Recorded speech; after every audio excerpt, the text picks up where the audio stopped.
તેગ્નિવેશાદિકાંસ્તે તુ પૃથક તંત્રાણી તે નિરે. આ કર્યું હતું બરાબર ને?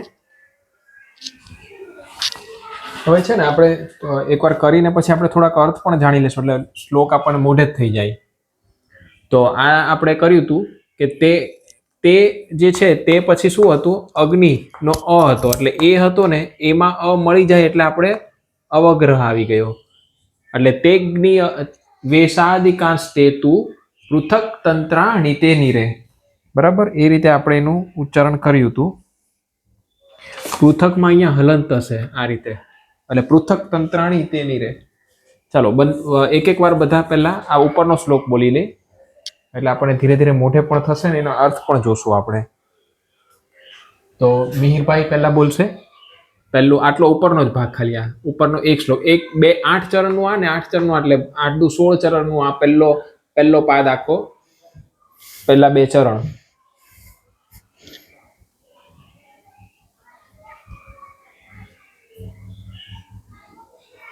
ચલો મિહિરભાઈ બોલશે.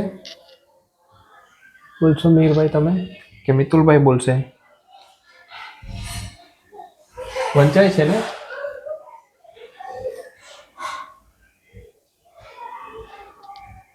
જી મિહિરભાઈ.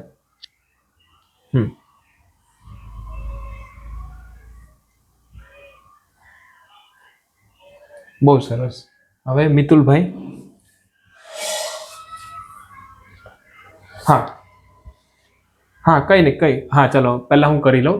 તેગ્નિવેશાદિકાંસ્તે તુ પૃથક તંત્રાણી તે નિરે. આમાં કોઈ જગ્યાએ સંયોગનો કોઈ પ્રોબ્લેમ નથી, એટલે આપણે સરળતાથી વાંચી શકશું. તેગ્નિવેશાદિકાંસ્તે તુ, આને નથી વાંચવાનું, આ અવગ્રહ છે. નહીં જો હા આપણે અને ક્યારે છૂટું નહીં પાડવાનું. આપણે જ્યારે વાંચતા હોય ત્યારે આપણી રીતે છૂટું પાડવાનું જ નહીં. હા નહીં જો પાછું નહીં અગ્નિ બોલવાનું જ નથી. હા, આને વાંચવાનું જ નથી. હા બોલો ફરી એકવાર.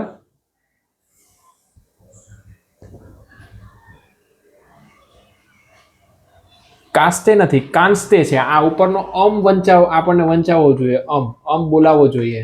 તમે શું બોલ્યા ખબર? તેગ્નિવેશાદિ કાસ્તે તુ. નહીં, આ ઉપર આપણો અમ છે, આને કહેવાય અનુસ્વાર, એને અમ વંચાય, એટલે એ ભૂલી ગયા તમે. બોલો. હા ફરી જો પાછું એકવાર બોલો. જો તેગ્નિવેશાદિકાંસ્તે તુ પૃથક તંત્રાણી. હા કાંસ્તે તુ. હા કાંસ્તે તુ. હા કાન ક છે, ક છે, કાંસ્તે તુ. હા હવે જો આપણે આને આપણે ભૂલાઈ ના જાય ને શ્લોક આપણે અર્થ પણ કરીએ. જો આ તે છે ને, તે એ તદનું રૂપ છે. તદ એટલે શું થાય ખબર? તદ એટલે આપણે કહીએ ને કે તેઓ, એટલે અહીંયા શું છે? આ શ્લોક એવું કહે છે કે જે પૂર્વમાં જે ઋષિઓ છે ને તેઓની વાત કરી છે. કારણ કે ઉપર શું વાત થઈ? બ્રહ્મા સ્મૃત્વાયુષો વેદમ, એટલે બ્રહ્માએ સ્મૃતિ કરી આયુષોની, એટલે આયુર્વેદની. અને વેદમ, વેદ એટલે જાણવું, વિદ ધાતુ પરથી નામ વેદ પડ્યું છે. પ્રજાપતિ મજિગ્રત, એને પ્રજાપતિને કીધો આયુર્વેદ. પછી શું કહે છે કે સોસ્વીનો એટલે સહ, એટલે એને પછી અશ્વિનો કુમારોને કીધું, તૌ સહસ્ત્રાક્ષમ. એવી રીતે વાત થતી આવે છે. તો આ શ્લોક શું કહે છે? તો તે એટલે આ કોની વાત કરે છે? કે એ જે પૂર્વમાં ઋષિઓ, જે શિષ્યો હતા ને, જેને કહીને જે શિષ્યો આવ્યા ને, એ શિષ્યોએ શું કર્યું? તો કે છે કે અગ્નિ વેશાદિ કાંસ્તે, એટલે અગ્નિ વેશાદિ, આનો અર્થ શું છે? તે એટલે તદ, એટલે તે ઋષિઓ. પછી અગ્નિ વેશાદિ, તો જો આગળ પણ આપણે વાત કરી હતી, અગ્નિ વેશાદિ, જ્યાં બી પણ આદિ શબ્દ આવે ને, કાલે પણ આપણા શ્લોક કરાવડાવ્યો નાકાની સાહેબ, એમાં પણ એક આદિ શબ્દ હતો. એમાં હતું ને કે ધીર ધૈર્ય આત્માદિ, ધીર ધૈર્યાત્માદિ એવો શબ્દ હતો. ધીર ધૈર્યાત્માદિ, એટલે ધીર એટલે ધી એટલે બુદ્ધિ, ધૈર્ય એટલે ધીરજ, અને આત્માદિ એટલે આત્મા પાછળ આદિ શબ્દ આવ્યો હતો. એટલે આત્મા, પરમાત્મા, આપણો પંચકોશનું વિજ્ઞાન, પંચેન્દ્રિય, તન્માત્રા, મન, બુદ્ધિ, અહંકાર એ બધું આવી ગયું. આદિ, તો જ્યાં આદિ શબ્દ હોય ને એનો અર્થ વગેરે લેવાનું. એટલે અગ્નિ, અગ્નિ વેશાદી એટલે અગ્નિ વેશાદી મુનિ શિષ્યો, વેશ અગ્નિ વેશ આદિ એટલે કયા કયા? તો આપણે જે છ છ ઋષિની જે વાત થઈ છે ને, કે જે છ મુનિઓ હતા, કયા? એક તો અગ્નિવેશ, પછી ભેળ, જાતુકર્ણ, પરાશર, હારિત અને ક્ષારપાણી. આટલા જ શબ્દ મૂકીને એને છ ઋષિને ડિનોટ કરી દીધા, ખાલી આટલા જ શબ્દથી. એટલે અગ્નિવેશાદી શબ્દ માત્રથી, અગ્નિવેશાદી એટલે અગ્નિવેશ પહેલું નામ મૂકી દીધું એમણે આ શ્લોકમાં. અગ્નિવેશ આદિ એટલે વગેરે ઋષિ મુનિઓ, એમ થઈ ગયું આનો અર્થ. એટલે અગ્નિવેશાદી ઋષિ મુનિ એટલે અગ્નિ વેશ તો ખરા જ, તો બીજા કયા? તો કહે છે કે ભેળ, જાતુકર્ણ, પરાશર, હારિત અને ક્ષારપાણી. આ છ મુનિને કોને? આત્રેય ઋષિએ ભણાવ્યા. કારણ કે આની ઉપરનો જે શ્લોક છે એ આપણને પ્રથા બતાવે છે કે બ્રહ્માજીએ દક્ષ પ્રજાપતિને કીધું, દક્ષ પ્રજાપતિએ અશ્વિની કુમારોને કીધું, અશ્વિની કુમારોએ ઇન્દ્રને કીધું, ઇન્દ્રએ આત્રેયને કીધું, ને આત્રેયે આ છ ઋષિને કીધું, એના છ શિષ્યોને. એટલે અગ્નિવેશાદી એટલે તે ઋષિઓ, તે ઋષિઓની વાત અહીંયા કરી છે કે તેઓ એટલે પૂર્વમાં જણાવેલા ઋષિઓના અથવા તેના શિષ્યો. પછી કે છે અગ્નિવેશાદી કાંસ્તે. તો કાંસ્તે એટલે એ શું કહેવા માંગે છે કે આ જે અગ્નિવેશાદી ઋષિઓ છે ને, એને તું એટલે પરંતુ, જ્યાં જ્યાં પણ તું શબ્દ આવે ને, આપણે ઘણીવાર તું શબ્દ આવશે આપણા શ્લોકમાં, તો તું નો અર્થ થાય પરંતુ. આપણે પરંતુ બોલીએ ને એને સંસ્કૃતમાં તું શબ્દ વાપરવામાં આવે, બરાબર છે? તો તું એને એક અવયવ છે, બરાબર? પૃથક એટલે આ લોકોએ પોતાની અલગ અલગ કારણ કે જો શું થયું કે આયુર્વેદ તો બહુ મોટો હતો, વેદમાં તો બહુ બધો ભાગ આખો આયુર્વેદનો એમાં પડ્યો હતો. આપણું મન ક્યારે એને સ્વીકારી ના શકે. એટલે જે રીતે બ્રહ્માજી પાસે આવ્યો આખો વેદ, એ as it is Daksha Prajapati સમજી શક્યા હોય. દક્ષ પ્રજાપતિ પાસેથી જ્યારે એની પાસે આવ્યો ઇન્દ્ર પાસે, અશ્વિની કુમારો પાસે, તો પણ એની બુદ્ધિ, મેધા એટલી ક્ષમતા હશે કે એ મેળવી શક્યા. પછી ત્યાંથી અશ્વિની કુમાર પાસેથી ઇન્દ્ર, અને ઇન્દ્ર પછી ધીમે ધીમે જેમ આપણી પાસે આવતી ગઈ, તો આપણી બુદ્ધિ એટલી છે નહીં. એટલે આને શું કરવું પડે કે આખા વેદને આપણે કોન્સેપ્ટ બહુ બધા હોય, તો એને જ્યાં સુધી ટુકડા પાડીને ભાગ ના કરવામાં આવે પર્ટિક્યુલર વિજ્ઞાનનું, તો એ આપણું મન સ્વીકારી ના શકે. એટલે પૃથક એટલે આ બધા છ જે ઋષિઓ થયા ને, અગ્નિ વેશાદી, બરાબર છે, જાતુકર્ણ, ભેળ, પરાશર, આ ઋષિ મુનિએ પૃથક પોતાની તંત્રાણી તેની રે. તંત્રાણી એટલે એ લોકોએ પણ પોતાના તંત્રો, એટલે તંત્રનો અર્થ થાય ગ્રંથ, એટલે પૃથક ગ્રંથ. આ અગ્નિ વેશાદી એ લોકોએ પણ પોતાના પૃથક ગ્રંથોનું નિર્માણ કર્યું. એટલે પૃથક તંત્રાણી તે નીરે. તે નીરેનો અર્થ છે તનુ વિસ્તરે નામનો એક શબ્દ છે. તનુ વિસ્તરે આ નામની ધાતુ છે. તનુ વિસ્તારે, તનાદિ ગણ. એટલે આમાં કેવું છે કે સંસ્કૃતમાં એવું હોય કે જે શબ્દ આવ્યા છે ને, તો એના માટે ધાતુ હોય. એટલે જ્યારે પાણીની ભગવાન ધ્યાનસ્થ બેઠા હતા ને, આખા વિશ્વની જેટલી પણ ભાષાઓના જે શબ્દો બને એ ક્યાંથી બને? જેવી રીતે એક લોટ છે, એમાંથી અલગ અલગ રોટલી બને, અલગ અલગ બિસ્કિટ બનાવે તો બિસ્કિટ બને, રોટલો પણ બને, નવી વાનગીઓ પણ બને. તો રો મટીરિયલ સેમ છે, પણ એમને કેવી રીતે પ્રોસેસ કરે તો અલગ અલગ બને. એવી રીતે સંસ્કૃતમાં કેવું છે કે ધાતુ હોય, એના જેને આપણે ક્રિયા શબ્દ કહીએ છીએ ને, ક્રિયાપદો, એવી રીતે સંસ્કૃતમાં એને ધાતુ શબ્દ વાપરવામાં આવે. તો એનું આખું એક લિસ્ટ છે. અંદાજિત 1920 જેવી કરીબન ધાતુઓ છે, કે મૂળ ધાતુ એટલી છે 1920, એમાંથી અલગ અલગ શબ્દ બન્યા છે. તો એવી રીતે જેવી રીતે તનુ વિસ્તારે ધાતુ છે, એનો અર્થ એમ થાય છે કે ફેલાવું. એમણે આવી રીતે જ્યારે શંકર ભગવાનનું ધ્યાન ધર્યું, ત્યારે એને અમુક એવા શ્લોકો સમજાણા, 14 નામના સૂત્રો સમજાણા. એના પરથી એને આખી વ્યાકરણની રચના કરી, અને એમાં એને આવી બધી ધાતુઓ ને બધું કોમ્બિનેશન કરીને કયો શબ્દ કેમ બને છે ને, તો આપણા કોઈ પણ શ્લોક લેશો ને તેમાં કોઈક એક શબ્દ એવો હશે જે ધાતુ હશે, જે ક્રિયા બતાવતો હોય. એટલે એ ક્રિયા બતાવતા શબ્દને પહેલા પકડવામાં આવે, તો એના આધારે આખા સંસ્કૃતના શ્લોકનો અર્થ થાય. જેવી રીતે હું એમ બોલું કે રામ અને શ્યામ રમે છે, તો આપણને રમે છે એમાં રમે છે જે છે ને, રમવું, ઉઠવું, બેસવું, ચાલવું, ખાવું, પીવું, કૂદવું, બેસવું, દોડવું, ચાલવું, આ બધા શબ્દો ક્રિયા બતાવતા શબ્દો છે. એને જો આપણે વાક્યમાંથી કાઢી નાખીએ તો પછી ખબર જ ના પડે કે વાક્ય શું કહેવા માંગે છે. જેમ કે હું એમ કહું રામ અને શ્યામ પછી છે એટલું જ બોલું તો તમને ખબર ના પડે કે રામ ને શ્યામ શું કરે છે, દોડે છે, રમે છે, કૂદે છે, ચડે છે, પડે છે, શું કરે છે. પણ વચ્ચે હું મૂકી દઉં કે રમે છે એટલે ક્લિયર થઈ જાય આખી મેટર કે ઓકે રામ અને શ્યામ રમે છે, બરાબર છે. તો એ આખો જે વાક્યનો સાર હોય ને એ ક્રિયાથી જ ખબર પડતો હોય. એટલે સંસ્કૃતના કોઈ પણ શ્લોકમાં પહેલા ક્રિયા શોધવામાં આવે કે આમાં ક્રિયા ક્યાં પડી છે, અને ક્રિયા જે બતાવે છે ચાલે છે, કૂદે છે. હવે આપણે જ્યારે આપણે બોલવી છીએ કે જવું, તો આ જવું એનું મૂળ સ્વરૂપ છે. હવે આના કેટલા ભાગ થયા છો? જાય છે એનો મતલબ એ જઈ રહ્યો છે, જાય છે, જઈ રહ્યો છે, ગયો, જશે. આ બધું નીકળું છે એમાંથી જવા નામની ક્રિયાથી. એક ભૂતકાળ હોય તો આપણે કયું ગયા, જવાના છે તો આપણે એ ભવિષ્ય માટે એના માટે જવાના છે એવો શબ્દ વાપરીએ છે. તો જવું અર્થ જ એક જવું ને આપણે અલગ અલગ રીતે બોલવે છે. જઈ રહ્યો છે એનો મતલબ આ ક્રિયા ચાલુ છે, ગયો તો એ પણ ભૂતકાળ થયું. એટલે એવી રીતે એના ધાતુના અલગ અલગ અર્થ થાય. તો તનુ વિસ્તરે આ એનો મૂળ શબ્દ છે, મૂળ ધાતુ છે. એ તનાદી ગણ એટલે એને અલગ અલગ ગણ પાડ્યા છે પાણીની ભગવાને. ભ્વાદી ગણ, તનાદી ગણ, એવી રીતે અલગ અલગ ધાતુના કોમ્બિનેશન એવા ખાના બનાવ્યા છે કે આ ખાનામાં આવી ધાતુઓ, આ ખાનામાં આ ધાતુઓ. એ કારણ કે એનું પ્રક્રિયા પ્રમાણે કર્યું છે.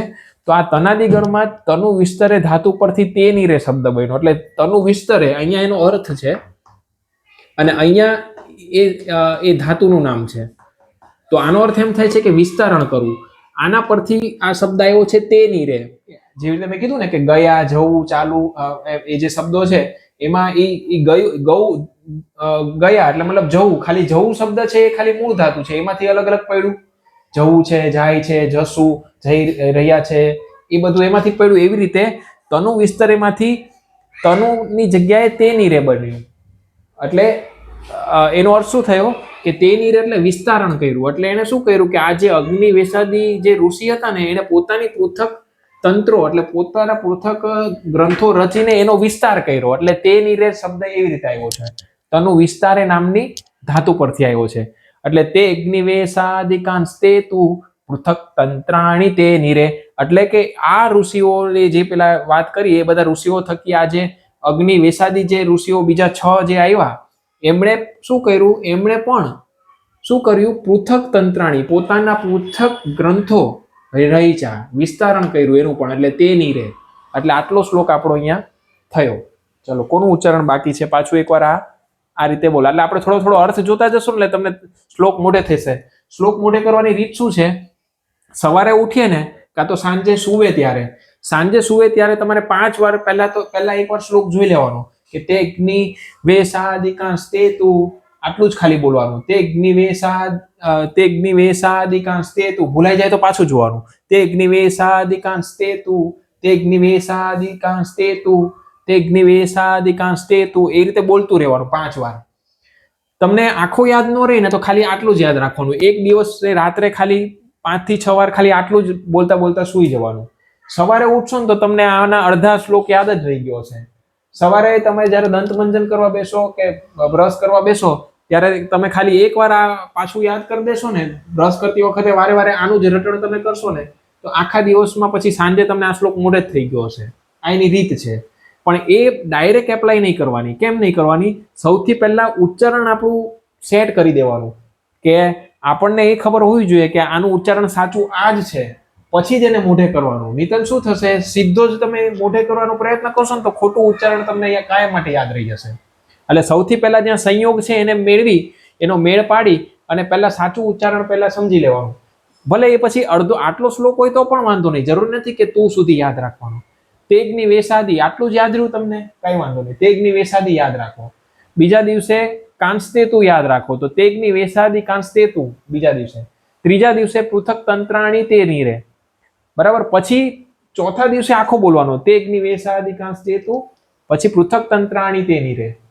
અને એમ કરતા કરતા તમને આ શ્લોક કેવી રીતે આવડી જશે ને તમને ખબર જ નહીં પડે. અને પછી શું થશે? શ્લોક એકવાર મોઢે થઈ ગયો ને તો આયુર્વેદના સિદ્ધાંતો આપણને યાદ જ ના રાખવા પડે. આપણને ખાલી આ તેગની એટલું યાદ આવશે ને એટલે આ પાછળનું આખું આ તેગની વેસાદી આટલું જ યાદ આવશે ને એટલે આખો શ્લોક અહીંયા સુધીનો આપણને આવડી જશે. એટલે આખો જે અર્થ છે ને એ આપણી સામે પ્રગટ થઈ જશે ઓટોમેટિકલી. એ આપણે કરવું ના પડે, એ ઓટોમેટિક પ્રગટ જ થઈ જાય. ઋષિઓએ બનાવ્યું જેવી રીતે છે કે પછી તમારે યાદ જ ના રાખવું પડે. તો આ એની રીત છે કે જેટલું યાદ રહે એટલું જ યાદ રાખવાનું. સાંજે બીજા દિવસે એનું આપણે જ્યારે આપણે રૂટીનમાં કોઈ કાર્ય કરતા હોય ને ફ્રી બેઠા હોય ત્યારે ખાલી થોડુંક યાદ કરવાનું ને પછી તમને એવી મજા આવશે કે જ્યારે આ શ્લોકનું ઉચ્ચારણ સરખું થઈ જશે ને 5, 6, 10 વાર, એટલે તમને ખ્યાલ જ આવી જશે કે આ ઉચ્ચારણમાં મારી અહીંયા ભૂલ થઈ રહી છે. ને પછી તમે બોલતા જશો ને એટલે તમને એ શ્લોક ઉચ્ચારણ કરવાની પણ મજા આવશે. તો હવે કોની વારી બાકી છે? રોનાલી બેનની વારી બાકી છે ને?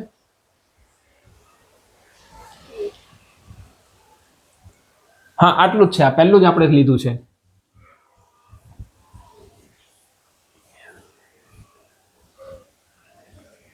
બહુ સરસ. જો આ પરફેક્ટ થયું.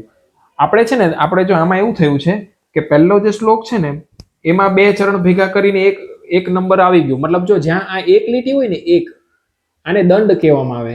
આ એક વાક્ય પૂરું થાય ને ત્યાં આવા એક દંડ હોય, અને આખું વાક્ય પૂરું થાય ને ત્યાં આવા 2 દંડ હોય. અને આમ લખ્યું હોય કે માની લો કે આ 1 નંબરનો શ્લોક આવો તમને જોવા મળશે. એટલે 8 ના 32 જે ચરણ 32 શબ્દોનો ચરણ થાય ને 4, એ તમને આ રીતે એક કોમ્બિનેશનમાં જોવા મળે. તો જો પહેલા શ્લોકમાં એવું છે, પહેલા શ્લોકમાં એક આપણે કેમ ફૂલ સ્ટોપ મૂકીએ એમાં આ બધા આ ફૂલ સ્ટોપ છે. તો આ પહેલું વાક્ય પૂરું થયું ને બીજું જે ચરણ ત્રીજું ચરણ ચાલુ થયું, ચોથું પૂરું થયું ને એટલે ત્યાં આવી રીતે તમને એટલે આ 2 નું એક કોમ્બિનેશન પડ્યું. હવે બીજામાં એવું છે જો કે આયુ કામયમાનેન ધર્માર્થ સુખ સાધનમ આયુર્વેદોપદેશે શું વિધેય પરમાદરહ. એમાં પણ આ રીતે 1 અને 2 છે. પણ 3 થી કેવું થઈ ગયું છે? જો 3 માં બ્રહ્મા સ્મૃત્વાયુષો વેદમ પ્રજાપતિ મજિગ્રત સો સ્વિનો તવ સહસ્ત્રાક્ષમ સો ત્રિપુત્રાદિકાન મુનિન. હવે આટલો શ્લોક છે, પરંતુ જો આ તેગની વેશાદિકાંસ્તે તું છે ને એ ત્રીજાની નીચે જ મૂકી દેવામાં આવ્યો છે, કારણ કે એના અર્થ એના સાથે એને ક્રિયા સાથે સંબંધિત છે એટલે. પણ આપણે અહીંયા શું કર્યું છે કે તેગની વેશાદિકાંસ્તે તું છે એની સાથે જોઈન્ટ એનો ત્રીજો ને ચોથો ખરેખર એ રીતે આવવો જોઈએ ને, કે ત્રીજા પછી ચોથામાં કેવું થવું જોઈએ કે અગ્નિ અને આ, એટલે આ જુઓ તમે અહીંયા એક વાક્ય અહીંયા પૂરું થાય છે ને એનો શ્લોક અહીંયા પૂરું થાય છે, એટલે મેં આ અહીંયા લીધો છે શ્લોક. કારણ કે 4 ના ચરણ લેવા પડે, પરંતુ આનો અર્થ આનો ઉપરની સાથે સંલગ્ન છે ને એટલે ત્રીજા શ્લોક સાથે ઉપર જોડી દેવામાં આવ્યું છે. જોયું તમે અષ્ટાંગ અધ્યાય જોવો છો તમે ખ્યાલ આવ્યો હું શું કહેવા માંગુ છું? બીજા બધામાં તમને શું જોવા મળશે કે એક લાઈન હશે ને નીચે 2 લાઈન કરીને અહીંયા એક શ્લોક પૂરો થયો, એક લાઈન પછી આમ કરીને આ 2 શ્લોક, પછી એક લાઈન પછી આમ કરીને 3 શ્લોક.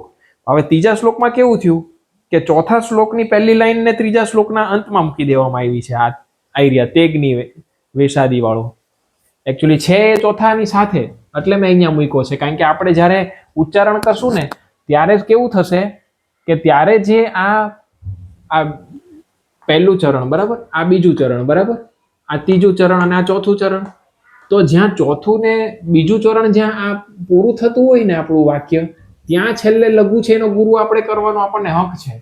એટલે એને આ રીતે મારે તમને બતાવવાની ફરજ પડે છે કે અહીંયા છેલ્લો લઘુ હશે ને એ ગુરુ થશે. અહીંયા જ્યાં 2 લાકડી હોય ને 1 લાકડી હોય, 1 દંડ હોય, 2 દંડ હોય, એટલે અહીંયા આ રીતે કર્યું છે. હવે આપણો આ આગળનો શ્લોક, તો તેભ્યોતિ વિપ્રકીર્ણેભ્ય પ્રાય સારતરોચય. હવે અહીંયા શું છે જુઓ, આમાં આપણે શું જોવાનું છે, ધ્યાન રાખવાનું છે. તો સૌથી પહેલા આમાં સંયોગ ક્યાં ક્યાં છે તમે જ બતાવો મને, એટલે ધીમે ધીમે તમને પણ અંદાજ આવશે.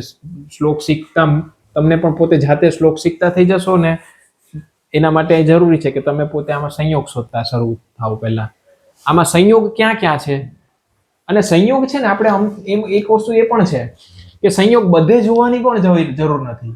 આપણે જ્યાં આપણો છંદ અટકવાનો થશે ને ત્યાં જો સંયોગ આવે ને તો બહુ ધ્યાન રાખવાનું. હવે માની લો કે અહીંયા તેભ્યો, અહીંયા તે ને પછી ભ ને પછી ય, તો અહીંયા પણ સંયોગ તો છે જ ભકાર અને યકારનો, પરંતુ અહીંયા આપણને કોઈ પ્રોબ્લેમ નહીં થાય, કારણ કે અહીંયાથી આપણી લય જતી રહેશે. આપણે જ્યાં અટકવાનું છે ત્યાં કોઈ સંયોગ હોય ને તો જ આપણને તકલીફ થાય. અહીંયા તેભ્યોમાં કઈ તકલીફ નથી, સંયોગ અહીંયા પણ છે જ. તો મેઇન સંયોગ આપણે ક્યાં ધ્યાન રાખવાનો છે કે જ્યાં આપણે અટકવાનું હોય ને, અટકવાનું આપણને ક્યારે થવાનું છે, 8મો જ્યારે શબ્દ પૂરો થશે વર્ણ અક્ષર, ત્યાં જનરલી આપણે અટકતા હોઈએ છીએ. તો આમાં તમે અમને બતાવો કે ક્યાં ક્યાં સંયોગ છે આપણને. આમ પહેલા બધા જ સંયોગ બતાવો, પછી આપણે લય વાઇઝ પણ જોશું. ક્યાં ક્યાં સંયોગ છે, એટલે તમને સંયોગ શોધતા પહેલા ફાવે, એટલે સંયોગ બધે જ ગોતીએ આપણે. એમાં ક્યાં ક્યાં સંયોગ છે લખાવો જો.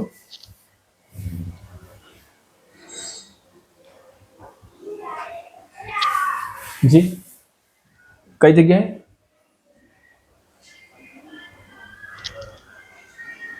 હા, આ ડબલ ચ છે બરાબર, એટલે એક ચ અને એક આ ચ બરાબર, એટલે આ બે ચ ભેગા થઈ ગયા. અહીંયા વચ્ચે કોઈ જગ્યાએ અચ નથી એટલે સ્વર નથી, એટલે એક તો અહીંયા છે બરાબર. ચાલો પછી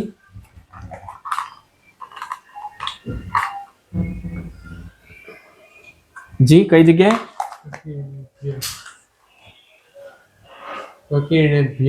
વિપ્ર. હા, એટલે આ પ ને બહુ સરસ. અહીંયા પ આ ખાસ આપણા ધ્યાનમાં આવતું નથી હોતું, પણ આ જ ધ્યાન રાખવાનું હોય છે. વિપ્રમાં પ અને ર નો સંયોગ છે. પ ર અને પછી અ હોય છે બરાબર છે, એટલે એક આ થયું. પછી હા બરાબર છે. જો આદિની નું કેવું છે અહીંયા, તો આ વાત સાચી છે. આદિની ભકાર છે અડધો અને પછી યકાર છે બરાબર. અહીંયા નીચે હલન કર્યો ને યકારની સાથે ઓ જોડાણો છે, એટલે ચાલો આ બી બરાબર. પછી શું બેન કહેતા હતા રૂનાલી બેન? આ હા, એટલે ભ ની સાથે ય, એટલે આ પણ બરાબર બરાબર. એટલે ભ ને ય નો ય અને અહ આ થયું બરાબર. હવે મને એક વાત કહો કે યહ જે છે, તો આ આપણે ગુરુ ગણવાનો કે લઘુ ગણવાનો?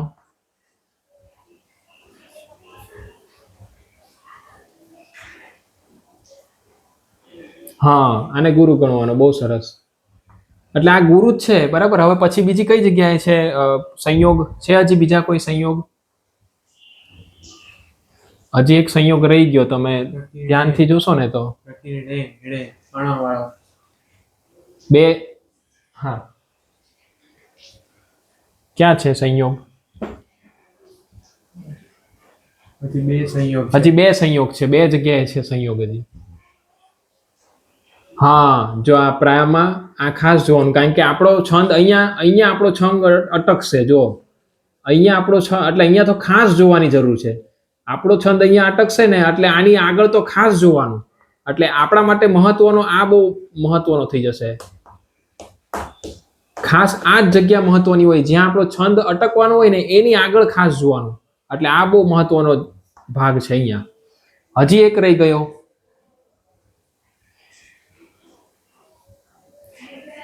હા, જો આ રેફ છે ને એ કી ની સાથે બેસી જશે.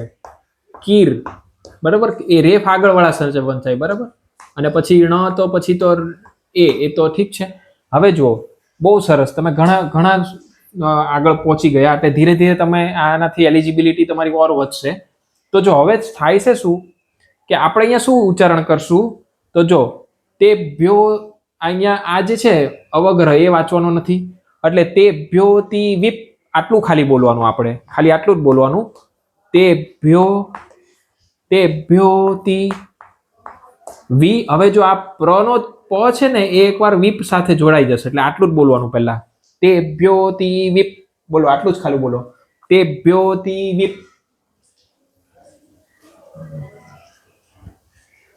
હા, તે ભ્યોતી વિપ.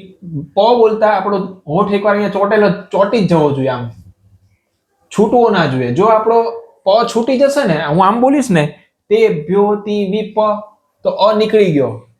તો શું થશે ખબર? અહીંયા અ જો નીકળ્યો ને, તો આ અ છે ને અપ્રકીર્ણેભ્ય શબ્દ બનાવી દેશે. જો આ શબ્દ શું કરશે? તમને એમ થાય કે આનાથી શું ફરક પડવાનો? હું ધારો કે આ પ ન બોલું અને એની જગ્યાએ અ બોલી દઉં, તો શું થશે ખબર છે? તે ભ્યોતી વિપ પછી શું થશે ખબર? પ પછી અકીર, આખો અર્થ અનર્થ થઈ જશે. આપણે કેવું કે અનર્થ કેમ થઈ જાય? તો જેવું આની આગળ અ લાગી જાય ને, તો અકીર્ણેભ્ય થઈ જાય. એટલે કિરણેભ્યની જગ્યાએ હું બનાવી દઈ? આખું વાક્ય આપણું અકિરણેભ્ય બની જાય. સમજ્યા તમે વાત? અને જેની આગળ અ લાગી જાય તો જે આપણો અર્થ હોય ને એ અનર્થ બની જાય. આગળ એવા શબ્દો આવશે, તમને સમજાશે લિટરલી કે અ નું ઉચ્ચારણ થતા જ આ કિરણેભ્યો બોલવાની છે ને, એની જગ્યાએ આગળ અ બોલાઈ જશે આપણાથી. તો આખો જે શ્લોકનો અર્થ છે ને એ અનર્થ થઈ જશે. એટલે પછી જ્યાં આયરો સંયોગ હોય ને એને આગળ, એટલે આપણે પહેલા આટલું જ બોલવાનું. તે ભ્યોતી વિપ, અ નીકળવો ના જોઈએ. તે ભ્યોતી વિપ. આટલું બોલો ખાલી બધા એકવાર.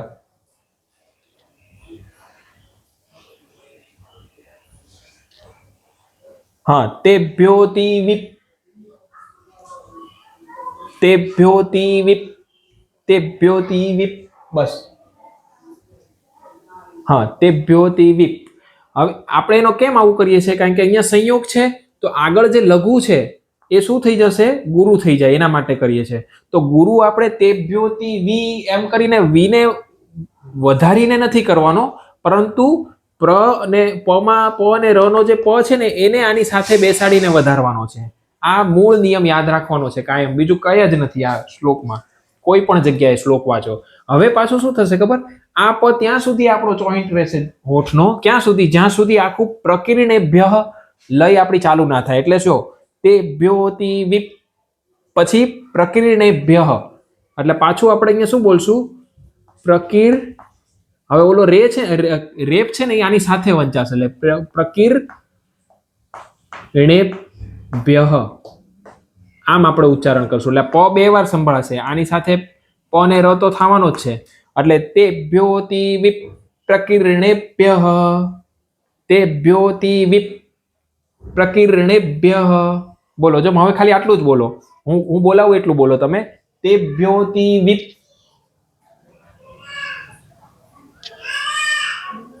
પ્રકીર્ણેભ્ય, પ્રકીર્ણેભ્ય. હા, એટલે પ્ર જો તમે શું થયું? પ્ર અહીંયા પણ ઉચ્ચારણ થયો ને પ અહીંયા પણ આવી ગયો. એટલે આને આપણે ગુરુ બનાવી દીધો. એટલે હવે આખું શું બોલશે લયબદ્ધ રીતે? તેભ્યોતિ વિપ પ્રકીર્ણેભ્ય. જ્યાં સુધી આ પ્રકીર્ણેભ્ય નો પ્ર નો બોલશું ને ત્યાં સુધી આ પ આપણા હોઠને ચોટેલો રહેશે. તેભ્યોતિ વિપ પ્રકીર્ણેભ્ય, તેભ્યોતિ વિપ પ્રકીર્ણેભ્ય, એ રીતે. હવે આખું બોલો, જો એક એક જણ બોલજો. પહેલા મિતુલભાઈ બોલો, આખું બોલવાનું છે.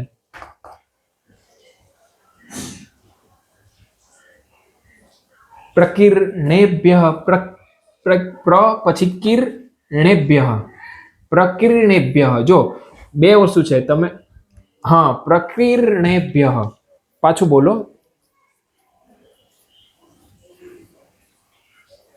બહુ સરસ. હવે મિહિરભાઈ.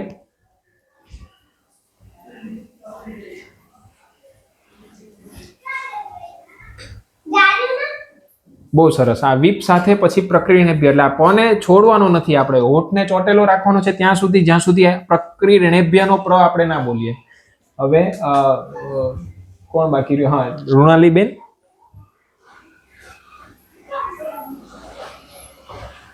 બહુ સરસ. જો તેભ્યોતિ વિપ પ્રકીર્ણેભ્ય, પને આપણે છોડવાનો નથી જ્યાં સુધી પ્રકીર્ણેભ્યનો પ્ર આગળ ના ચાલે ત્યાં સુધી. બોલો. તેભ્યોતિ વિપ પ્રકીર્ણેભ્ય. બહુ સરસ. યજ્ઞેશભાઈ.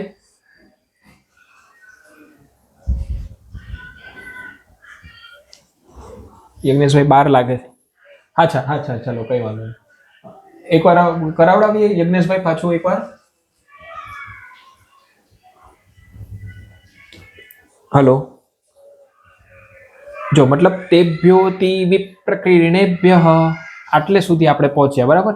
હવે જુઓ તમે એક વસ્તુ જોયું, આપણે અહીંયા શું કર્યું કે તેભ્યોતિ વિપ પ્રકીર્ણેભ્ય એમ આપણે અહીંયા યહ કરીને આખું ઉચ્ચારણ આપણે અહીંયા લઈ લીધું. પરંતુ જ્યારે આપણે આ પ્રાય સાર તરોચય કરશું ને ત્યારે આપણે શું કરવાનું છે કે અહીંયા ય પછી આ પ્રાયનો પ આની સાથે ચોંટાડવાનો નથી. કેમ? કારણ કે ઓલરેડી ગુરુ છે ને, એટલે આપણે આનો પ આની સાથે ન જોઈન્ટ કર્યો. બરાબર છે? એ તમે ધ્યાન રાખજો. જો અહીંયા આયરા માની લો કે આવું હોત, અહીંયા વિસર્ગ ના હોત, તો આપણે શું કરત કે તે પ્રકીર્ણેભ્ય, તો આપણે આમ બોલત પ્રકીર્ણેભ્ય, આમ કરીને આને ચોંટાડી દેતા આના પ ને યની સાથે. પરંતુ આ વિસર્ગ હોવાને કારણે ઓલરેડી ગુરુ છે જ ત્યાં, એટલે આને ત્યાં જવાની જરૂર નથી. એટલે આપણે આને કિરણેભ્ય બોલીએ છીએ. હવે અહીંયા શું થયું કે આ તો આપણે ઉચ્ચારણ કરાવવાનું હતું એટલે તમને સમજાવ્યું, એટલે આપણે અહીંયા વધારે યહ એમ લાંબુ બોલ્યા. પરંતુ આ પણ ક્યાં આવ્યો છે જુઓ તમે, આ પહેલું ચરણ, આ બીજું ચરણ, આ ત્રીજા ચરણમાં અહીંયા અંતમાં આવ્યો છે. એટલે આને આપણે પૂરેપૂરો વિસર્ગ નથી બોલવાનો. આની આગળ જે પ્ર નો જે પ છે ને એની સાથે જોઈન્ટ થઈ જશે. એટલે કેમ થશે કે તી વિપ પ્રકીર્ણેભ્ય, યપ એમ આપણે બોલશું. યપ યહનો થોડોક જ અડધો જ વિસર્ગ આપણે ઉચ્ચારણ કરશું કે કિરણેભ્ય પ્રાયસારહ. અહીંયા પણ એવું થશે યસારહ, યસારહ, યહસારહ નથી બોલવાનું, યસારહ. થોડોક જ ઉચ્ચારણનો અડધો થશે એટલે એનું ઉચ્ચારણ આ અડધા વિસર્ગનું થાય આ રીતે. એટલે એ અડધો વિસર્ગ હોય ને એ આવી રીતે લખવામાં આવે, પણ અહીંયા આપણે એવું નથી ડિનોટ કરતા, પણ એ આવી રીતે અડધો ઉચ્ચારણ જ્યાં થતો હોય ને ત્યાં આવો થાય. પાછળ ક અને ખ હોય, પ અને ફ હોય ત્યારે એવું થાય. એટલે અહીંયા શું છે કે આ વિસર્ગ છે એ અંતમાં નથી. જો આપણે આ જે યહ છે ને સાર તદ્રો ચ યહ, આ આપણે પૂરેપૂરો ઉચ્ચારણ કરશું અહ, કારણ કે પદના અંતમાં આવ્યું છે. અહીંયા પણ અંતમાં હોત તો આપણે ઉચ્ચારણ કરત, પણ વચ્ચે કોઈ પણ જગ્યાએ વિસર્ગ આવે ને તો આપણે ખાલી સાપનું નાનું બચ્ચું થોડું થોડું ફૂફાડું મારે ને એમ કરીને એટલું જ બોલવાનું. એટલે કેવી રીતે આનું ઉચ્ચારણ થશે? તેભ્યોતિ વિપ્રકૃણેભ્ય પ્રાયસારતરોચય. કેમ એવી રીતે મેં તમને સમજાવ્યું? કારણ કે પહેલા તમને આટલું આવડવું જરૂરી હતું. હવે અહીંયાથી થોડાક આગળ આવ્યા ને એટલે હવે આપણે આની સાથે જોઈન કરવાનું છે. એટલે આપણે કિરણેભ્ય યપ એમ કરીને અહીંયા તમારે યહ પ્રાય સાર તરોચય અહીંયા આખું વાંચવાનું છે. એવી રીતે આ વિસર્ગ પણ આખો નહીં વંચાય, આ પણ આખો નહીં વંચાય. તો કિરણેભ્ય પ્રાય સાર એ રીતે વાંચવાનું છે. સમજાણું? કિરણેભ્ય પ્રાય સાર એ રીતે એમ. આના પછી સીધો આ લેવાનો છે એમ. તેભ્યોતિ વિપ્રકૃણેભ્ય પ્રાય સારતરોચય. અહીંયા પૂરેપૂરો વંચાશે. સમજાય છે? ખ્યાલ આવે છે? ક્યાં શું આપણે ધ્યાન રાખવાનું છે? વચ્ચે વિસર્ગ આવશે ને એનું પૂરું ઉચ્ચારણ નહીં થાય. આપણે છેલ્લા યહનું પૂરું ઉચ્ચારણ કરશું, પણ ભ્યહ પછીનો વિસર્ગ અને પ્રાયઃ પછીનો વિસર્ગ એ એના પછી આવનાર જે શબ્દ હોય ને એની સાથે તરત લયબદ્ધ થતા અડધા વિસર્ગ સાથે ઉચ્ચારણ થતું હોય છે.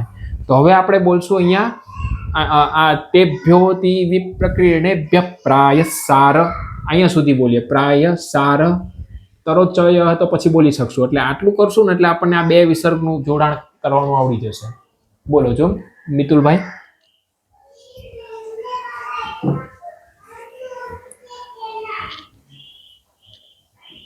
શું શું શું કહો છો મીરભાઈ? હા નહીં, હા હા, આ જે પહેલું ચરણ પતી ગયું ને તો પહેલું ચરણ નિયમ એવો છે કે જ્યાં પદનો અંત થાય ને, જો અહીંયા આ લાકડી આપી છે એટલે આ એક આખું વાક્ય પૂરું થયું. અહીંયા બે લાકડી આવી ગઈ એટલે આ વાક્ય પૂરું થયું. તો અહીંયા જે વિસર્ગ હશે ને એ તમે આખો બોલો, પરંતુ અહીંયા જે વિસર્ગ આવતો હોય કે પછી અહીંયા વિસર્ગ આવતો હોય તો એ આપણે આખો ના બોલી શકીએ. એ જ વાત છે. આપણી પાસે એનું ઉદાહરણ આ બેસ્ટ છે. જો અહીંયા આવ્યો ને એટલે અહીંયા આખું વિસર્ગ નહીં બોલાય. આ જે વિસર્ગ છે ને છેલ્લો, આ બે લાકડીની સાથે અહીંયા આવ્યો, બરાબર? એટલે અહીંયા એનું પૂરું ઉચ્ચારણ થશે. અને આ બે વચ્ચે આવ્યા છે. આ જે છે ને તેભ્યોતિ વિપ્રકૃણેભ્યનો જે આ જે છે ને એ વચ્ચે આવ્યો કહેવાય. કારણ કે આ જે આખું ચરણ છે એ ક્યાં પતશે? અહીંયાથી શરૂ થયું ને પતતું એનું અહીંયા છે. આ વચ્ચેનો ભાગ છે એનો. એટલે અહીંયાનો આ વિસર્ગ આપણે કોઈ દિવસ પૂરેપૂરો નહીં વંચાય આપણાથી. એટલે એને વાંચવા માટે આપણે એનો આગળનો જે શબ્દ છે એની સાથે તરત જોઈન કરીને અડધા વિસર્ગ સાથે ઉચ્ચારણ થશે. એટલે કેમ થશે? તેભ્યોતિ વિપ્રકૃણેભ્ય પ્રાય સારતરોચય. એટલે આ તમે ડિફરન્સ જુઓ કે તરોચય એમ આખું વંચાય છે, પરંતુ અહીંયા એવું નથી. કિરણેભ્ય પ્રાય સાર એમ તરત બોલાઈ જાય છે. પ્રાય સાર અથવા તો કિરણેભ્ય પ્રાય એ રીતે, કિરણેભ્ય પ્રાય એ રીતે કરતા આપણે આમ આગળ વધીએ છીએ. એટલે અહીંયાથી આ બે વિસર્ગમાં આપણે તરત જમ્પ લગાવીને આ અડધા જ વિસર્ગ સાથે આગળનો ઉચ્ચારણ શબ્દનો કરવાનો છે. જેમ કે કોણ કરશે? પહેલા જેને ફાવતું હોય એ કરે, પછી ધીરે ધીરે સમજે. બોલો કોણ કરશે પહેલા?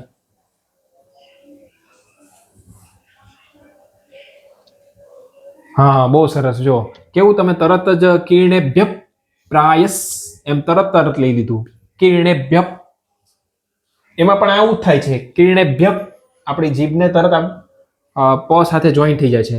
પ્રાયસ પ્રાયસ આપણે એમ નથી કહેતા પ્રાયસા, એમ નથી બોલતા. આપણે બોલીએ છીએ પ્રાયસ, તરત જ સ આવી જાય છે. પ્રાયસ સાર એટલે થોડોક જ આમ હકારનો ઉચ્ચારણ થોડુંક જ આવે છે, એટલે પ્રાયઃ સાર એમ નથી બોલતા, પ્રાયઃ સાર એમ બોલીએ છીએ. આપણે બોલીએ છીએ ને ઓમ શાંતિ શાંતિ શાંતિ, એમ આપણે એમ નથી કહેતા ઓમ શાંતિ શાંતિ શાંતિ, એમ નથી બોલતા. આપણે શું બોલીએ છીએ ઓમ શાંતિ શાંતિ શાંતિ, એ એટલે જ બોલાય છે એવું ઉચ્ચારણ. તમે ઘણા શ્લોક જોતા હશો એમાં શાંતિ શાંતિ શાંતિ એમ નથી બોલાતું. તમે જોજો જે સરખા ઉચ્ચારણ કરવા વાળા હશે ને એ બ્રાહ્મણો આવું બોલતા હશે, ઓમ શાંતિ શાંતિ શાંતિ, એમ કેમ બોલે છે?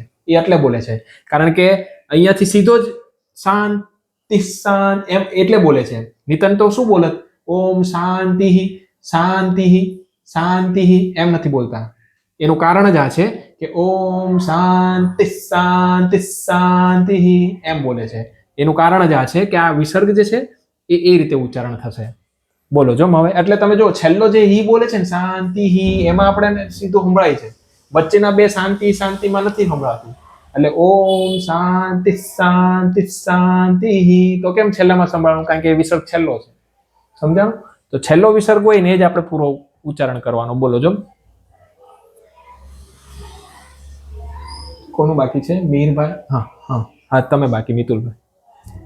હા, ફરી એકવાર બોલશો? માફ કરજો, મારું ધ્યાન ના હતું.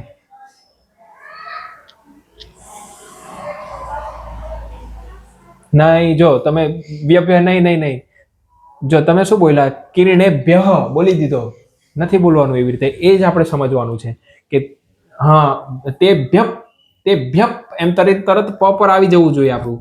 તેભ્ય પ્રાયસ સાર એમ, તેભ્ય પ્રાયસાર એમ. તમે શું બોલ્યા? તેભ્યોતિ વિપ્રકિરણેભ્યઃ, નહીં. આપણે અહીંયા આખે આખો ઉચ્ચાર કરી લીધો. તમે અહીંયા આખો નથી કરવાનો કારણ કે આપણું આ અહીંયા પાદનો અંત નથી આવ્યો.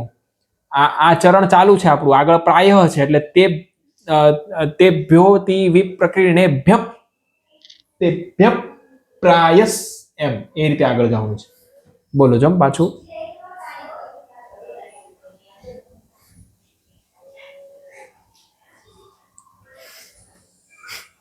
નહીં, તમે અહીંયા પ્ર ન જો, તેભ્યોતિ વિપ, અહીંયા પણ એવું જ છે, તેભ્યોતિ વિપ્રકિરણેભ્ય પ્રાયસાર એમ. બોલો તેભ્યોતિ વિપ, હું તમને બોલાવું એટલું જ બોલો તો તમે ધીરે ધીરે કરી શકશો. તેભ્યોતિ વિપ, બોલો થોડું થોડું.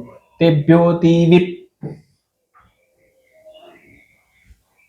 એટલું જ બોલો ખાલી. તેભ્યોતિ વિપ પ્રકિરણેભ્ય.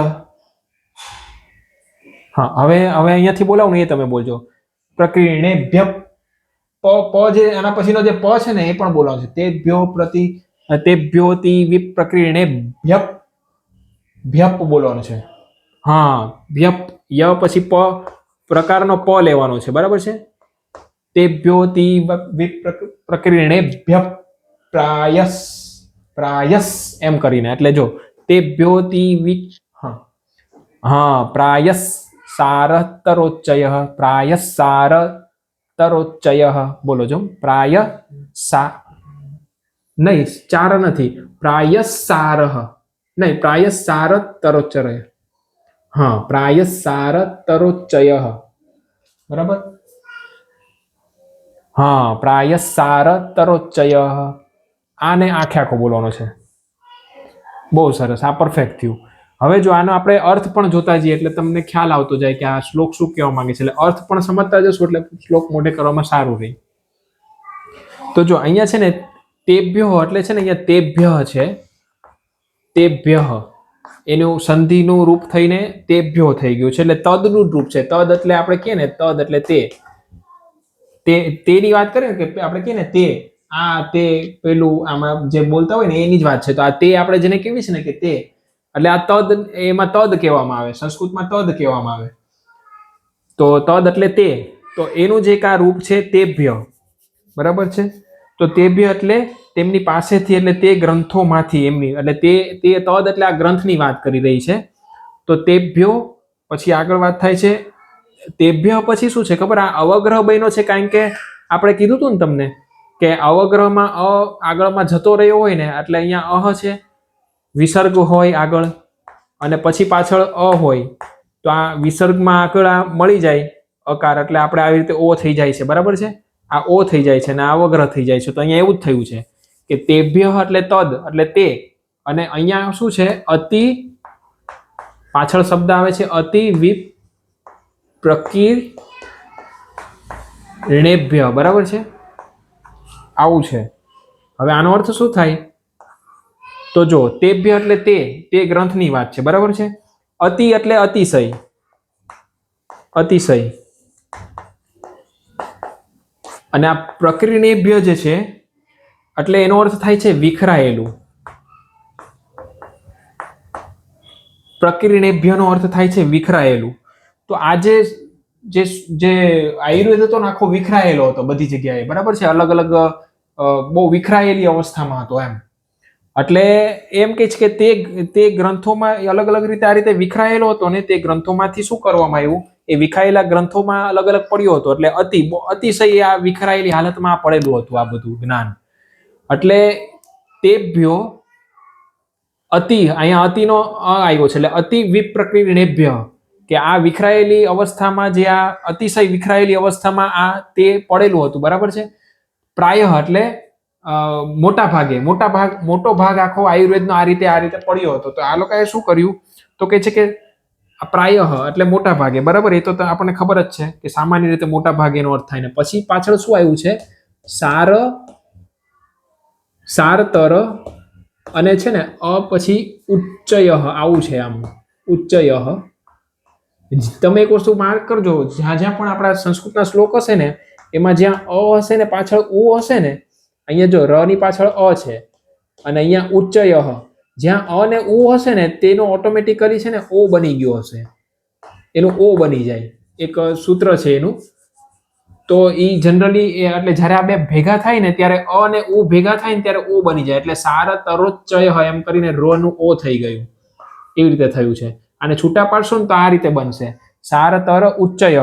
તો એનો અર્થ શું થાય છે કે આ સારતર એટલે વધુ સાર વાળો ભાગ, એમ વધુ સારભૂત ભાગ જે હતો ને, વધુ સારભૂત ભાગ હતો ને એ સાર વાળું ઉચ્ચય એટલે સંગ્રહ, ઉચ્ચય એટલે સંગ્રહ, બરાબર છે? એટલે સંચય. એટલે હમણાં શું થયું કે તે ભ્યો અતિ વિપ્રકીર્ણેભ્ય, જે વિખરાયેલો જે ભાગ હતો ને એમાંથી સારભૂત જે ભાગ હતો ને વધુ સાર વાળો ભાગ, એનો સંગ્રહ કરવામાં આવ્યો.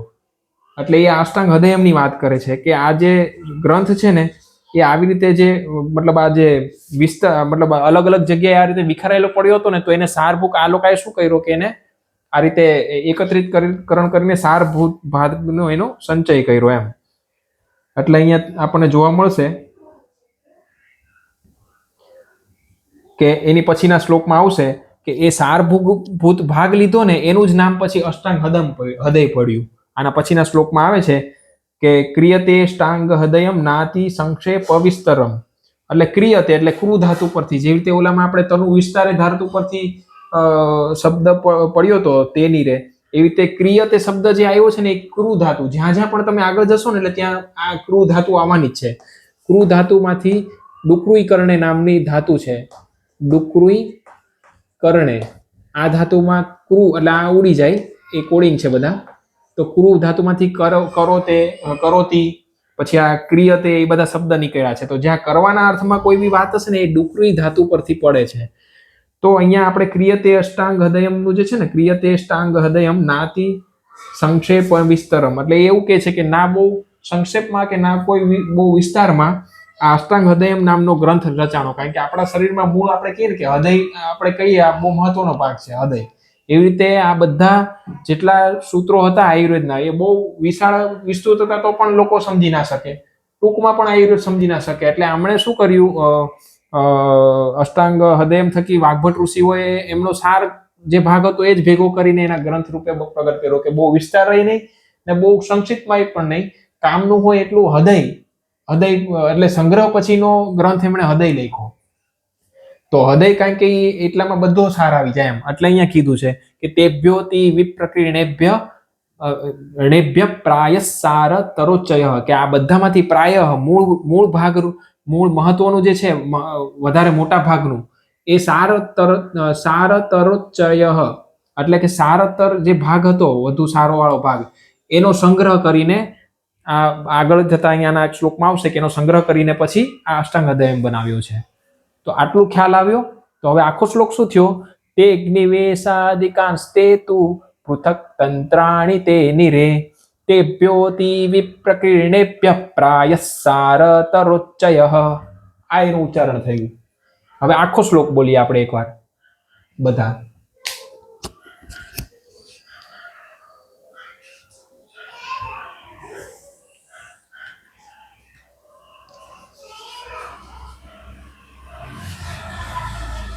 હા, જો તમે અહીંયા પ્રાય સાર બોલ્યા તો પ્રાય સારતરોચ્ચય એટલું પ્રાય સાર ય પછી તરત જ પ્રાય સારતરોચ્ચય એટલું અહીંયા ભૂલ છે ખાલી, બાકી બરાબર થયું બધું.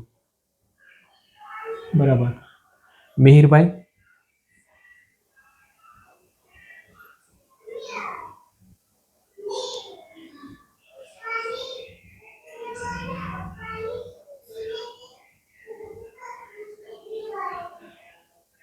બહુ સરસ.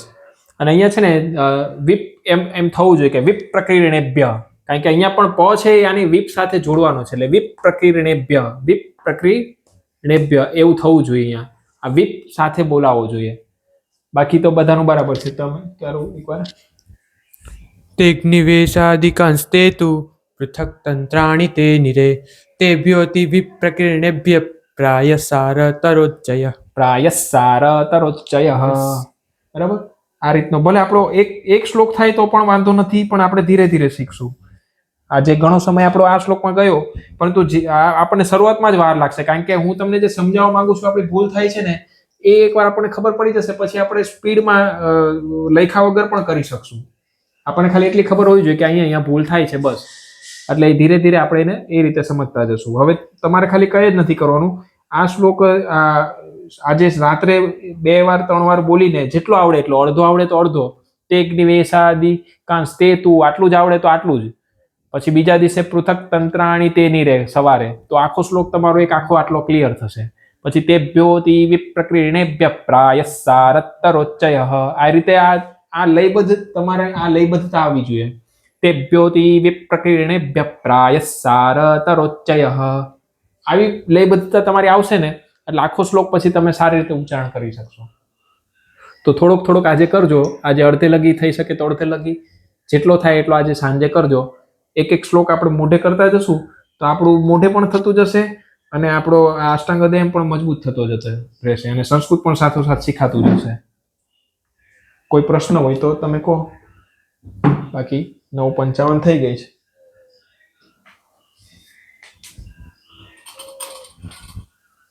આ જે સમજાવવામાં આવે છે એ રીત બરાબર છે કે પછી તમારા મુજબ કોઈ બીજી રીતે આપણે કરવું હોય તો તમને જે યોગ્ય લાગે, ફાવતી હોય, તો આનંદ આવે એ રીતે કોઈ તમને કોઈ અલગ રીત આપણે અપનાવી હોય તો એ પણ તમે સજેશન આપશો તો એ રીતે આપણે કરશું. કંટાળો ના ઉપજવો જોઈએ બસ. હા, તો વાંધો નહીં. આપણે કંટાળો ના ઉપજવો જોઈએ અને આપણે સંસ્કૃત પણ 700 શ્લોકનું આવડતું જવું જોઈએ. એના માટેનો જ પ્રયાસ આપણે છેલ્લે અંતે આપણું એક ગોલ છે કે સંસ્કૃત સરખું આવડે ને સાથે ઉચ્ચારણ સરખું થાય, અને પછી આપણને એ શ્લોક કંઠસ્થ થઈ જાય તો આયુર્વેદ આપણને આવડી જાય. મૂળ આપણે એ ચ્યુત ના થવું જોઈએ, એનાથી આપણું ચલિત ના થવું જોઈએ, એમ આપણો ગોલ એ. તો એમાં કંઈ પણ કરવું પડે આપણે ફેરફાર તો કરીશું આપણે. તો બીજો કોઈ તમારો કોઈ પ્રશ્ન હોય તો કહો, નિદાન પૂર્ણ કરીએ.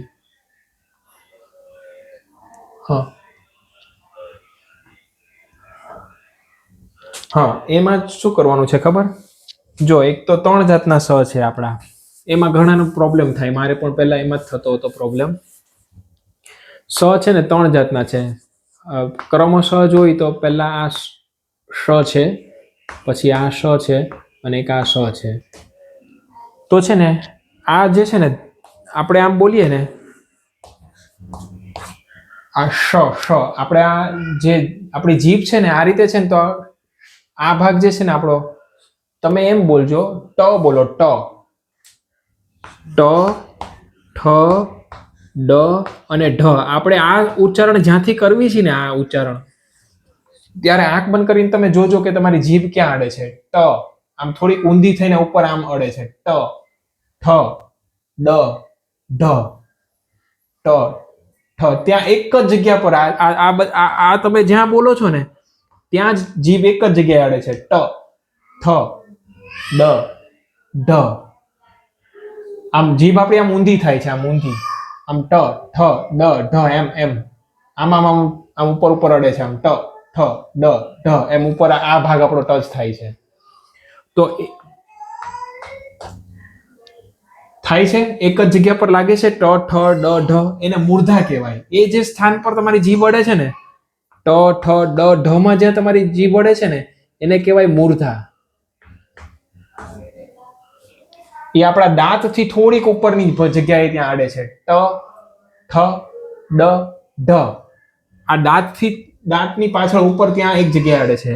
અને એ જે જગ્યા છે ને જ્યાંથી તમે ટ બોલો છો ને, જ્યાંથી તમે ઢ બોલો છો, ઠ બોલો છો, ડ બોલો છો, ઢ બોલો છો, ત્યાંથી જ આ શ નીકળે છે. એ જ જગ્યાએ તમે જે શ બોલશો ને ત્યાં શ, એ આ શ છે. શ, શ, શ. ટ બોલો છો ને, ટ, શ, ત્યાં જ તમે શ બોલો. ટ, શ, જીભ ત્યાં જ રાખો ને શ બોલવાનો પ્રયત્ન કરો, એ આ શ નીકળશે. ટ, ઠ, ડ, ઢ, શ, ટ, ઠ, ડ, ઢ, શ. તમારી જીભ એ બાજુ જ રાખજો. આ શ નીકળશે. શ. ધનુષ, ધનુષ આપણે બોલીએ ને ધનુષ, આ શ બોલાય છે. ધનુષ. એકવાર પ્રયત્ન કરો. ટ, ઠ, ડ, ઢ, શ.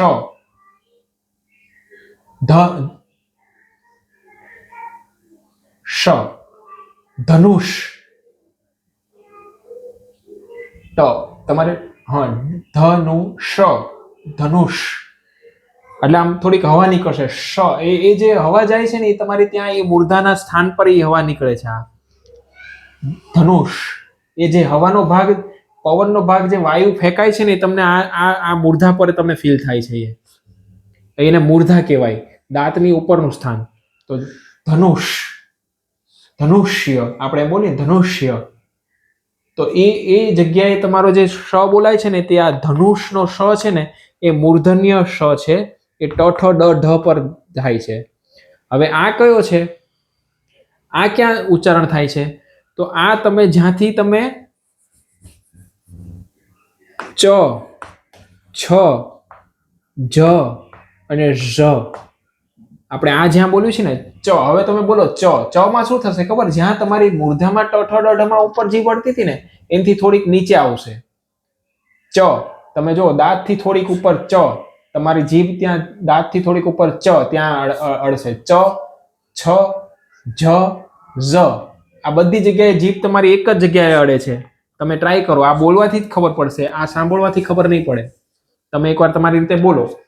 ચ, છ, જ અને ઝ. એ જીભ તમારી જ્યાં અડે છે ને તો એ છે તમારું તાળું, એને કહેવાય તાલુ, એને કહેવાય તાલવ્ય. તો ત્યાં જ્યાં આ ચ જ્યાંથી બોલો છો ને ચ, ત્યાંથી સ નીકળે છે. સ, આમાં સીટી વગાડશે થોડી. આ સકાર બોલવામાં તમારી થોડીક સીટી નીકળશે. ચ, સ, એ સીટી નીકળશે થોડીક તમારા મોઢામાંથી. તો આ થયો જે છે ને તે ચ, છ, જ, ઝ નો સ થયો. હવે તમે આ બે નો ફરક શું થયો? તો આનું ઉચ્ચારણ શ થયું, આનું થયું સ. ફરક છે તમે જુઓ. શ, ધનુષનો શ, અને આનું થયું સ. સ થયો આયરો. હવે આ કયો છે? તો આ એટલે આને તાલવ્ય સકાર કહેવાય, આને મૂર્ધન્ય સકાર કહેવાય, કારણ કે મૂર્ધાથી નીકળે છે. તો આ મૂર્ધન્ય થયું, આને મૂર્ધન્ય કહેવાય, મૂર્ધન્ય સ. આને તાલવ્ય સકાર કહેવાય. હવે આ જે છે ને એ ક્યાંથી નીકળશે? એ છે સ. આ સીધો આ એકદમ સરળ છે. આપણે જનરલી છે ને આ બે સની જગ્યાએ આ બોલી દેતા હોઈએ છીએ, કારણ કે આ સરળતાથી નીકળે છે. એ ક્યાંથી નીકળે છે? તો જ્યાંથી આપણે ત, થ, દ અને ધ અને ન બોલવી ને, ત, થ, દ, ધ, ન, જ્યાંમાં આપણી જીભ દાંતને જ અડશે. ત બોલશો તો દાંતને અડશે જીભ. થ બોલશું તો જીભ અડશે દાંતને. ડ બોલશું તો દાંતને અડશે. ધ બોલશું તો દાંતને અડશે જીભ. ન બોલશું તો દાંતને અડશે જીભ. જેના પણ દાંત નીકળી જશે ને એ ક્યારેય તથ દધ નહીં બોલી શકે. ઘરડા થયા પછી આપણે તથ દધ આપણા દાંત નીકળી જાય ને ચોકઠા નીકળી જાય એટલે તથ દધ આપણે ન બોલી શકીએ.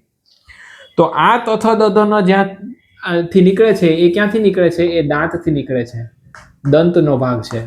તો એટલે આ સકાર છે નીકળે છે ને એ જ દાંતથી નીકળે છે. એટલે આ સ જે બોલી છે ને સ, એ સ આપણે આ દાંતથી બોલવી છે. તો આ સિમ્પલ સ બોલવી છે આપણે, સ. એમાં સીટી નથી વાગતી, સીધું દાંતની સાથે એ પવન ને જીભનો સ્પર્શ સાથે સ બોલાય છે. તો આને દંત્ય સકાર કહેવાય. એટલે 3 જાતના સકાર છે. એક છે મૂર્ધન્ય સકાર, જે ટઠ ડઢણ બોલવી ત્યાંથી ઉચ્ચારણ થાય, ધનુષ.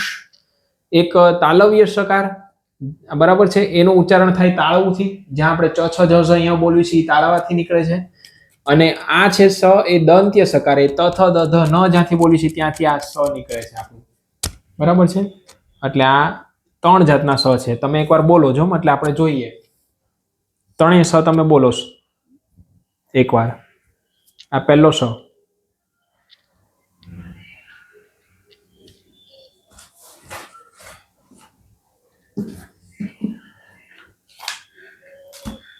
આપણે જે અષ્ટાંગ હૃદયમાં જે આ છે ને અષ્ટાંગ હૃદય, આપણે એમ અષ્ટાંગ હૃદય, આપણે અષ્ટાંગ હૃદય બોલી દઈએ છીએ, પણ અષ્ટાંગ, હા એ અષ્ટાંગ છે. એ શ જે છે ને આપણે શ ઉપરથી બોલવો જોઈએ. આપણે જનરલી શું બોલી દેતા હોય? અષ્ટાંગ એમ કરીને આપણે આ સકાર ઉચ્ચારણ કરી દેતા હોઈએ છીએ. પણ અષ્ટાંગ હૃદયમ આવું છે એનું નામ, અષ્ટાંગ હૃદયમ. પછી આપણે બોલીએ ને, હા. અને ચિકિત્સા, આપણે શું બોલ્યું છે? ચિકિત્સા. તો ચિકિત્સામાં આ સ છે, ચિકિત્સામાં જે સ છે તે આ છે. પછી અગ્નિવેશ સાદી, જો આ સાદી છે, અગ્નિવેશ સાદી. અહીંયા આપણે એમ નથી બોલતા કે અગ્નિવેશ સાદી, એમ નથી બોલતા, અગ્નિવેશ સાદી એમ બોલીએ છીએ. એમાં સીટી થોડીક નીકળે અહીંયા તમારી. આ સ છે એ આપણો દંત્ય વાળો છે, કાંસ્તે એમ બોલીએ છીએ. હવે સમજાણું? એટલો ભેદ છે આમાં. તો અષ્ટાંગ હૃદયમ, બરાબર છે, અગ્નિવેશ સાદી, કાંસ્તે, આ 3 જાતના સ છૂટા છૂટા છે, અલગ અલગ છે. એક મૂર્ધન્ય સકાર, મૂર્ધાથી નીકળે. એક તાલવ્ય સકાર, તાળવાથી નીકળે. અને એક દંત્ય સકાર, જે આપણા દાંતથી નીકળે. આટલું છે. ખ્યાલ આવ્યો? ખ્યાલ આવ્યો કે કોઈ આમાં ક્લેરિટી? મીરભાઈ, સમજાય છે? ઠીક છે. તો આ રીતે હોય છે, બરાબર. આ તો અત્યારે શું છે, ઓછું થયું. પહેલાના ગુરુ શિષ્ય પરંપરામાં સામે ઉચ્ચારણ એટલા શુદ્ધ હતા કે સામે ખબર જ પડી જતી કે આ શિષ્ય કયો સ બોલ્યો. આ તો અત્યારે આપણી બી ભૂલ થાય, મારી બી ઘણી વાર થઈ જતી હોય ઉતાવળમાં. તો એનું કારણ છે, આપણે નાનપણથી આપણા બાળકોને જો આ શિક્ષણ આપવામાં આવે, આ બહુ સરળ છે. એ અત્યારે ના થાય, કારણ કે એકવાર જો આપણા પ્રેક્ટિસમાં આવી ગયું ને, આપણા છોકરાઓને ખાલી બારાક્ષરી ના કરાવી ને સરખી, તો આખી જિંદગી ગમે એટલી પીએચડી કરે ને તો પણ આ ઉચ્ચારણ શુદ્ધ ન થાય. હવે વિચારો, જેને આપણે લાઇટલી લેતા હતા, આ બારાક્ષરી લાઇટલી નથી લેવાની જરૂર. આમાં ખાલી આપણે આટલું જ જો આપણા છોકરાઓને શીખવાડી દઈએ ને કે આટલું જ તારે વાંચવાનું છે, અને પાછું 3 વર્ષનું છોકરું પણ સમજે છે. વિચારો, 3 વર્ષના છોકરાને ખાલી આપણે બોલતા જ આવીને ઉચ્ચારણ સાંભળતો જાય ને તો એને આ લખાણની પણ જરૂર નથી રહેતી, એ સમજે છે. એવા પ્રયોગો પણ કર્યા કે એવા છોકરાઓને ભણાવ્યા કે એમાં અમે જોયું કે 3 વર્ષના છોકરાને ખાલી આપણે બોલીએ તો એને ખબર પડે છે કે આપણે ક્યાં ઉચ્ચારણ કરીએ છીએ. આપણા કરતાં વધારે એ માઇન્ડથી એક્ટિવ થઈને એને સ્વીકારી લે છે. અને પછી એને ક્યારેય જ્યારે લખાણનો સમય આવે છે ને ત્યારે એને વધારે કેવું જ નથી પડતું, બોલો. અને આ જ વસ્તુ ઘરે ઘરે હતી. પહેલાનું આ જે બારાક્ષરી ઘરે શીખવાડતા, એ કોઈ ગુરુકુળ નહોતા શીખવાડવામાં આવતા. એના મમ્મી પપ્પાની જ ફરજ હતી કે આ બારાક્ષરીનું આટલું જ્ઞાન, આને કહેવામાં આવે વર્ણોચ્ચાર શિક્ષા. આ વર્ણોચ્ચાર શિક્ષા આપણા ભારતના ઘરે ઘરે વર્ણોચ્ચાર શિક્ષા હતી. પણ એને પછી સિસ્ટમેટિકલી એ બધું પતાવવામાં આવ્યું. અમુક આક્રમકતાઓથી ગુરુકુળને ખતમ કરીને, નવા નિયમો બનાવીને, અંગ્રેજીને પ્રમોટ કરીને, અલગ અલગ રસ્તાઓ અપનાવી કોઈ પણ હિસાબે આને પતાવવા માટે 1858નો કાયદો બનાવીને, ઇન્ડિયન એક્ટના નામે આ બધું પતાવી દેવામાં આવ્યું. એમાં ઘણા ગુરુઓને મારી નાખવામાં આવ્યા. ગુરુકુળ 7,32,000ને એક જ કલમથી ગેરકાયદે ઘોષિત કરીને કોન્વેન્ટની સ્થાપના કોલકાતામાં કરવામાં આવી. એવું બધું આખું આના પર બહુ પ્રહાર થયા. એટલે આ જે ઉચ્ચારણ વિધિ હતી આખી સમાપ્ત થઈ ગઈ. કારણ કે જે મેકોલે નામનો હતો, એને એવા આખા એક્ટ બનાવ્યા.